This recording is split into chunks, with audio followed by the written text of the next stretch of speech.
Hi again. Hi. So we're back, and what we wanted to talk about today is why we're always talking about what we're talking about.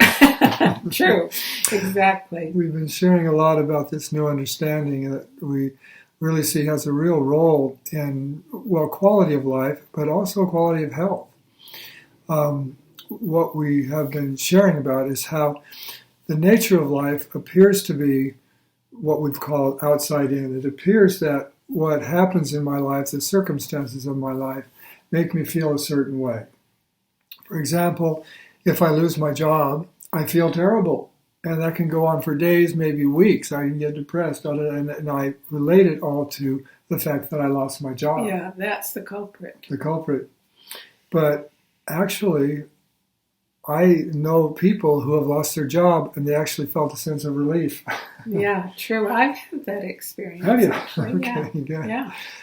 So yeah, it's not the circumstance. What we're seeing in this understanding is that it's not the circumstance that makes us feel a certain way. It's our thinking about circumstances in our lives. The experience of life is really inside out, not outside in. Yeah, we think it's the circumstance, and we give more and more thinking and interpretation to that circumstance that makes it seem so big and real. But it's really our thinking and our interpretation that creates the difficulty for us. It isn't the circumstance. The circumstance, or all circumstances, are basically neutral. Yeah, and so if one person feels relief losing a job and another person feels stress losing a job, we can see how it's our thinking. And if we examine our thinking, we can see our thinking is always changing. And basically what we're always experiencing is just our moment-to-moment thinking. What we're feeling is always just a reflection of how we're thinking, whether this loss of a job means this, or whether the loss of a job means that. We create the thinking that creates our reality. True. And the reason that, just to say one more thing, the reason that we are putting a lot of emphasis on this in all of these blogs is because research has shown so many times that probably 80 or 90% of all disease has a stress component to it. So we're seeing how, as we help people to understand the nature of our experience, then their circumstances actually aren't impacting them in the way that it used to. So maybe you want to share that story about that client we're working with. Yeah, we're working with someone who, her son just lost his job. And when that happens with any of her sons, she stews. And she can really build a lot of thought castles and make it a big problem, and then reach for food to try to settle that busy thinking. And recently when this happened, it was so great because she said, I got angry for about 20 minutes. But then I realized this is just my thinking. And I know here that everything's going to be just fine. And in fact, it has been. Yeah. But that's a big shift for her. What used to be days of building on some circumstance and making it bigger and bigger, now she sees, oh, I'm just lost in thought. I'll let that wash on through.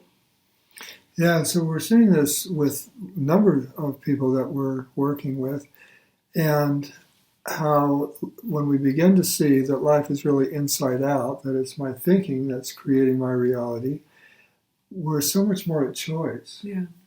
And one of the things that this client has expressed too, she's got a little technique she uses sometimes when she's getting upset. She sees that upset kind of like a balloon, like a helium balloon, and she just lets it go. Lets it go. As it floats away, her whole experience changes. Yeah. Now, we're not promoting techniques or just think of any problem you have as a balloon. That can work sometimes, but what it illustrates that I think is valuable to understand is our thinking is what creates our reality. Yeah. And we're doing this program with a group of women who want better health or who want to lose weight. And what they're experiencing is they are more clear about their reaching for food when they're in a busy mind, and they're able to just pause, relax, and let that thinking move through, and the habits are unraveling. It's really beautiful, and we're going to do another program. We'd love to invite you to join us. We'll put some information up on the web about the program, and you can evaluate if it's something that would serve you. So there's a tab on classes, so you can just click on that classes tab and you'll get more information. Good. Now, I just want to say one more thing. This sure. came to mind. What we love about this understanding is that we're seeing that as people begin to understand this inside-out nature of life, it really starts to unwind the old habits. And we have one client we're working with who has a self-proclaimed sweet tooth.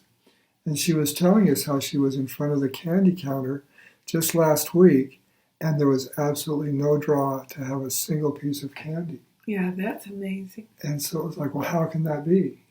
You see, these ideas that we give us, well, I have a sweet tooth, so that's habitual thinking. That's not actually anything real. And it's beautiful to see how we can find lasting change around things like this in our lives without using willpower or self-discipline. It's just understanding. It's inspiring what we're capable of. So sometimes not easily, but it happens quickly as we see more deeply into the nature of our thinking and into the true nature of life. Our recipe is a mushroom gravy that's so good. And it's made with the thickener kuzu. And kuzu is a root that's also a digestive aid. You can find it at the health food store. And it's beautiful over potatoes, sweet potatoes. It's great. We did it the other night with some leftover red skin potato and added a lot of peas and corn. And a big salad. It was beautiful. So delicious. Give it a try and see what you think. People love it. Thanks for joining us. Let us know if you have any questions. Contact me above or in the comments below. Right. See you next week.